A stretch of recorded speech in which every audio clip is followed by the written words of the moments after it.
ॐ कृशधरी महाचण्डी मुक्तकेशी वलिप्रिये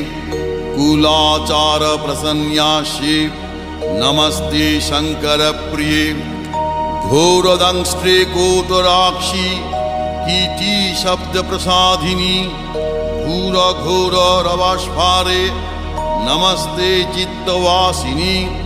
बन्धुका पुष्पशङ्काशे त्रिपुरे भयनाशिनी भाग्योदय समुत्पन्ने